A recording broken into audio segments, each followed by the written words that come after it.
in my opinion, I think this is a direction culturally we need to go, is to continue to be able to get to ourselves, to awareness, to our feelings, and to our intuition. And so I was thinking about, the story of the baby and, being a greedy baby at just, a few months old. But from my researching, especially from Bruce Lipton, that the human subconscious is programmed from, they say, the last trimester of pregnancy on. So it feels to me like there's a possibility, and I don't hear you arguing. I hear you saying you're not sure if there's true malevolence or not. But it seems like there are supposedly some studies that would sort of say people are genetically different. But I wonder if, instead of it being sort of a participation in actions, it's an energetic exchange that creates the monster, the greedy baby.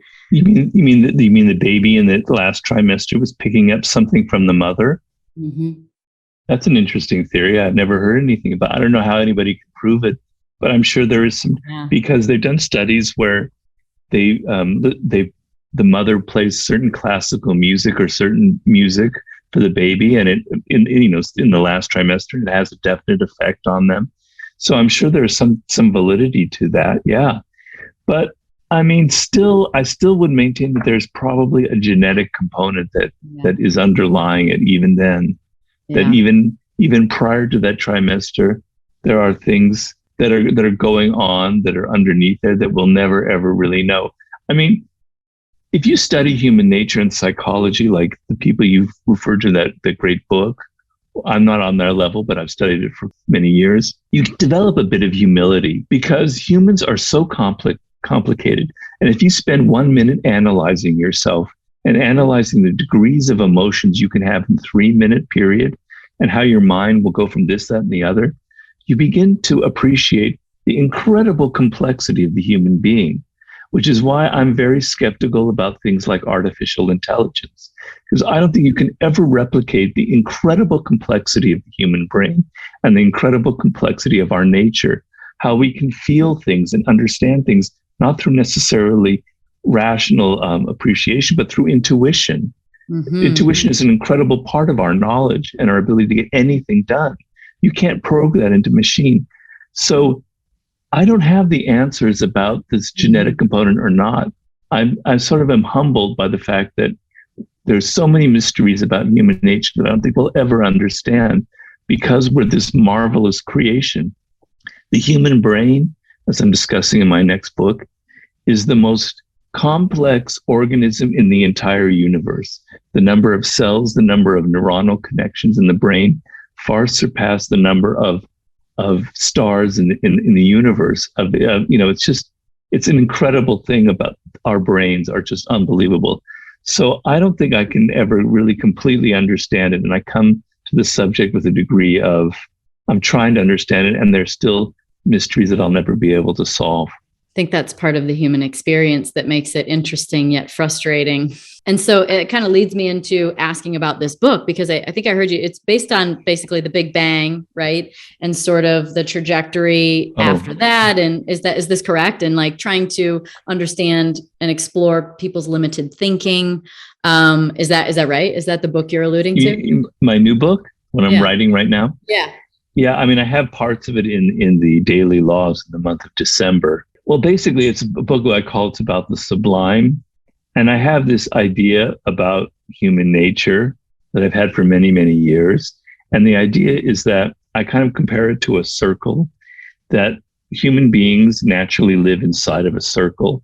And that circle is, this is what you're supposed to think in your culture. This is how you're supposed to behave. There are rules, there are conventions. You're not supposed to think these kinds of thoughts. You're supposed to think these other ones. And that circle existed in ancient Egypt. It didn't have the same things that we have, but it still was a limitation. You're not supposed to think this in ancient Egypt. You're supposed to behave this way. It's changed the content, but that physical reality is the same. The moment you place limits for the human being, they're fascinated by what lies beyond. It's part of our nature. We like what's supposedly transgressive. We're not supposed to go there. We want to go there. You've ever had a 2-year-old? You say, no, don't do that. Or a cat, don't go there. that's where they go the moment your back is turned, right? Not to say that cats have the same nature as humans, but they kind of do. Anyway, so I'm saying that what lies outside that circle is what I call the realm of the sublime.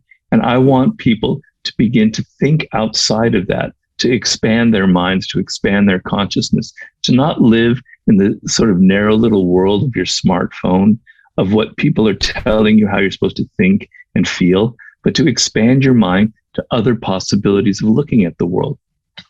So I explain in the first chapter about the Big Bang and the cosmos, and the story of the evolution of our universe. And first of all, if you explore it through physics, it's a lot of science. It's the most insanely amazing, beautiful story that you could ever put together. It's so unlikely the way things ended up becoming the way they are, to see how stars evolved, to see how our galaxy evolved, how our solar system, how the sun was born, and then how the Earth broke off from this kind of big block of rock, and that how our Earth collided with another planet some, I don't know how many billion, 4 billion, early on in our history, and that collision created the moon.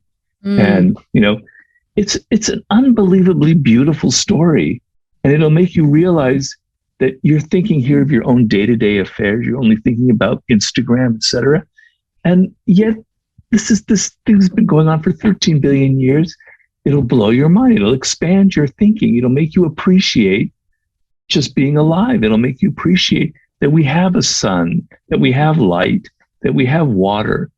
It'll change your thinking to expand your mind outside this narrow circle that we inhabit. I have each chapter is about that. I have a chapter about evolution, about how humans evolved, which is another insane story. I have a chapter about ancient history and how old religions had a different way of looking at the human being that are incredibly interesting and beautiful.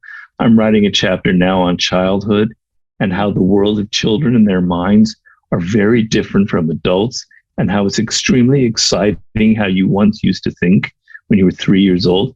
You have no access to how you were thinking when you were 3, because it's so different from how you think now. You're not even aware of it. But you lived in this really surreal, amazing world where your senses were so open. The child's brain is very different from the adult brain. And it's kind of fascinating to study. So I go into that and how you can access your childhood more easily as an adult. So that's, animals, how insane animals are, and how their consciousness is actually quite related to our own, on and on and on. So that's sort of the book that I'm working on. Like, what are the spinning thoughts that you've had for some time about this idea of how unlikely it is that we're here, how, miraculous the whole experience is? Or maybe a better question is, what do you hope to find in writing the book that will then be the message that you hope people get from reading it? Well, I'll tell you, it's a weird thing. It's a little bit personal, but I'll go into it. Originally, I intended the book as kind of a therapy for you, to kind of get you outside of yourself, because we get so self-absorbed that it turns us off from the wonders of our world. I know that sounds like a bit of a cliche, but it is an incredibly wondrous world that is around us. And we tend to as we get older, our circle gets narrower and narrower and narrower. So I thought of it as a book of therapy. But honestly, what happened is about 3 years ago, I had a stroke, and my life suddenly hit a wall. I was very athletic. I mean, I'm not an athlete, but I swam almost every day, mountain biked, hiked, et cetera, et cetera. That was really an integral part of who I am. All of that taken away. And so a lot of people are in that situation in life, right? They don't have a lot of money. They're not traveling to exotic locations. They have a job they don't necessarily like. I want to bring this book that anybody is going to have that kind of therapeutic effect, where you may not be trapped by an injury like I am, but you're trapped by something else. And I want you can heal some of that through your mind, through how you think. And I have an idea in the book that your mind either kind of contracts or expands to what you think about, right? You control that. If you're only thinking about your Instagram account, or something like that, that mind will narrow and narrow and narrow. But if you're thinking about all these other issues that I'm talking about evolution, about what it means to be human, about our relationship to animals, about nature, about the brain itself, your mind is expanding, and it'll have I hope, a therapeutic impact on you.